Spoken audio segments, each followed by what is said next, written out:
उस मैदान में खड़े होके और ऊपर आके की तो कहते हैं तमाम ब्रह्मांड अति विचित्रता लोक अनेका और रचना अमित एक। हर लोक की रचना अलग अलग है जो यहाँ कहने में नहीं आता, न लिखने में आ सकती है। इशारा जरूर किया जाता है, इशारा तो कर रही है, क्योंकि इशारा नहीं किया जाएगा तो कैसे, क्योंकि वहाँ जो कुछ है यहाँ नहीं है, वो रचना यहाँ नहीं है, यहाँ की जड़ रचना है और वहाँ चेतन रचना है। इसलिए वहाँ का यहाँ कुछ कह नहीं सकते, इशारा कर सकते क्या इतना प्रकाश है, इतना है, 2 सूरज के बराबर, 4 सूरज के बराबर, 4 चांद के बराबर, ये तो कह सकते हो। लेकिन वहाँ तो न मालूम कितने चांद और सूरज खिले हुए। यहाँ तो एक सूरज एक चांद है और वहाँ सूरजों की फर्श बिछी हुई है, जमीन पर सारे सब जगह बिछे हुए हैं, सूरज और चांद और चमक रहे, वो तो अद्भुत दृश्य है। तुम्हारे मनुष्य शरीर से रास्ता जाता है। अब ये क्यों नहीं समझते हो कि हमको मनुष्य शरीर मिला तो हमारे ही शरीर से रास्ता जा रहा, उधर पहाड़ से नहीं, ना जंगल में, इसी शरीर से सीधा जाता इधर से। ये जीवात्मा बैठी है दोनों आंखों के मध्य में, ये है आज्ञा चक्र, छठा चक्र, तीसरा चले जा बैठी, यहाँ से ऊपर इसको ले चलो आप तो रास्ता आपको मिल जाएगा, तब मिलेगा रास्ता। और नाम की डोरी वो साफ सामने पड़ी हुई है, इसी को पकड़ो सामने। लेकिन बीच में जब पर्दा कर्मों का आ गया तो उसी वजह से आंख और कान नाक बंद हो गए।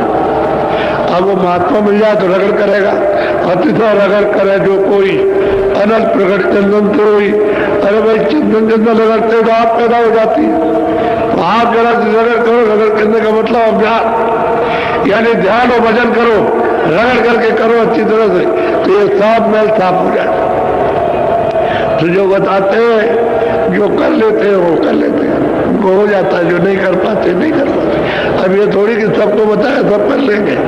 अरे सिखाया जा रहा, बताया जा रहा, चलाया जा रहा, फिर पूछते हैं, फिर करो, तुमने छोड़ क्यों दिया, और कहीं फंस गए थे हम इस झंझट में, और ये हो गया और उसमें हो गया तो इससे छूट गया। भाई आप करो, जो कुछ कर सकते हो करो। अभी मनुष्य शरीर है, फिर तुम्हारा ये शरीर नहीं रहेगा तो फिर क्या करोगे। तो इनको बहुत तरह की समझौती देते, लेकिन अब यह है कि इनको अधिकार है, जाग जाओ तो जाग जाओ, जबरदस्ती इनके साथ करना नहीं है कि भाई जबरदस्ती करेंगे तो फिर तो काल कहलाएंगे। तो प्रेम प्यार के साथ इनसे कहते हैं भाई कर लो भजन को, फिर ये समय नहीं मिलेगा और तुम जीवात्मा को जल्दी यहाँ से निकाल चलो, जन्म मरण टूट जाए तुम्हारा। तो जो होश में आ जाते हैं, जो विवेक विचार में कर लेते हैं, बाकी सब रह जाते हैं। बोलो। जैसे मंदिर दीप के मारा ऐसे ज्योति हो तो वो स्वामी महाराज बहुत भारी मंदिर है, उसको मंदिर ना कहो किला कहो, बड़ा भारी किला है।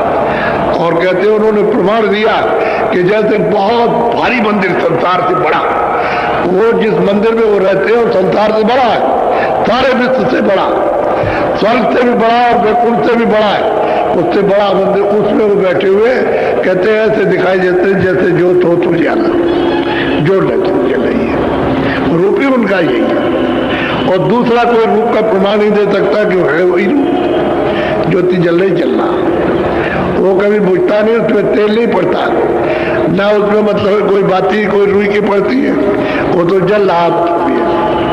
और वो जिस आवाज से उतारे गए उस मालिक ने उनको उतारा है, उसी में तो सब कुछ। अगर आवाज छूट जाए तो फिर हमारी आपकी तरह से हो जाएंगे, तो आवाज को पकड़े हुए सारा का सारा सब मिल रहा, वहां सब खुराक मिल रही है और टिके हुए वहां पर, जैसे जोत हो तो जा रहा। जैसे मंदिर में दरवाजा होता है, ऐसे बड़ा विशाल फाटक है, उसमें बैठ करके दिखाई देता है।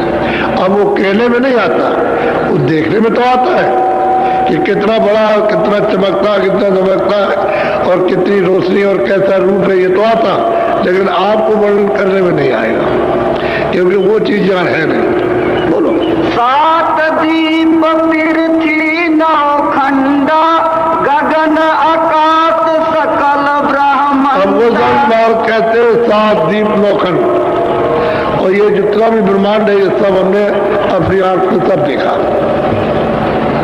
वही राजापुर में रहने वाले तुलसीदास जी महाराज, उन्होंने सब देखा अपने घर में रह करके। ये तो जब पूरा काम कर लिया तब गए, तब बाहर निकले, नहीं तो घर ही में रहे, बाहर नहीं गए थे।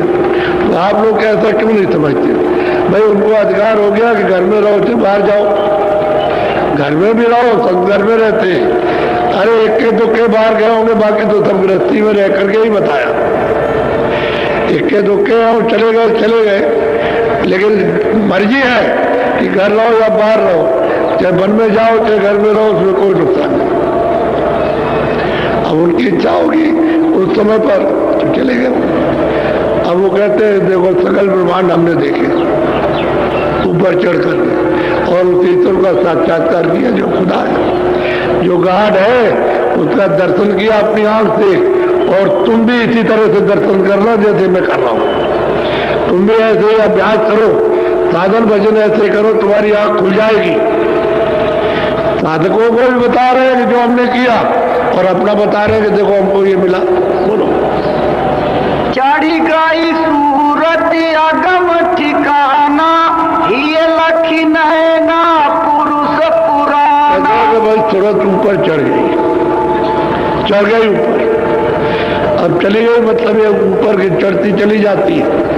अब वो देखती जाती है तो ब्रह्म का भी साक्षात्कार, बाहर ब्रह्म का भी साक्षात्कार, समझ गए? ये देखती जाती है, सब ब्रह्मांडों को देखती है। उधर तो बहुत ब्रह्मांड ऐसे एक एक कर में कितने ब्रह्मांड समाये, तो वहां देखने को मालूम होता है। और रचना कितनी अद्भुत अद्भुत है। एक तालाब छोटा सा, जिसको कहे बहुत छोटा, और सारा विश्व उससे बहुत बड़ा। बड़े बड़े तालाब, बड़ी बड़ी नदी, ऐसी ऐसी नदियां हैं कि मालूम होता है कि सारा एक ही पार्ट है विश्व का। ऐसी ऐसी नदियां। अरे भाई ये तो बूंद भर है, आपका देश तो एक बूंद का है, और उधर तो अपार है। कहते हैं हमारे हृदय के अंदर के नेत्र खुल गए, हृदय की आंख खुल गई जो दोनों आंखों के बीचों बीच थी, जीवात्मा की आंख खुल गई, और हम चढ़ करके देखा पुराना पुरुष आदि का, हमने उसको लखा। गोस्वामी जी महाराज ये कहते हैं, और आप रामायण को सुनते समझते ही नहीं हो। अब तो मतलब है नशा करके रामायण पढ़ते हो, नशा करके कीर्तन करते हो। कहाँ आपको बताया? उल्टा काम कर रहे हो, सीधा कोई नहीं। अरे जीवात्मा की कुछ विचारी की गति करना चाहिए, वो तो कुछ समझ में आया नहीं।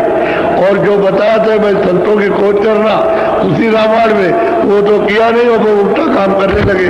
तो कहते हो भाई भगवान को मानते हैं, हम राम को मानते हैं, हम रामायण को मानते हैं, हम लोग किसी को नहीं मानते। धोखा हो गया। श्वेत बरन वह श्वेत ईसाई, वह संतन ने सूरति समाई। अब कहते हैं सत्य देश में जब पहुंचे, वहां जो आठ पुरुष जहां से हम आए, तो श्वेत वर्ण है, श्वेती है, सब कुछ श्वेत है, रेता रेता, उसका जरा जरा सा रेता सफेद है, और इतना सफेद है कि यह सफेदी है ही नहीं। इतना कपड़ा सफेद हो गया कुछ नहीं, इतना वो सफेद है वो, और श्वेत ही उसका रूप है। और वहां सब संत वहां पहुंचते हैं, उनका दरबार वही लगता है उस सत्य देश में, और वहां से आते हैं और आगे जाएंगे वो अलग लोक में, फिर अगम लोक में आगे चल करके वो मतलब अनामी धाम, वहां स्वतंत्रता रहती है। पहुंचना तो यहीं तक है, और बाकी जब जगह सब जगह जा सकते हैं, उसमें कोई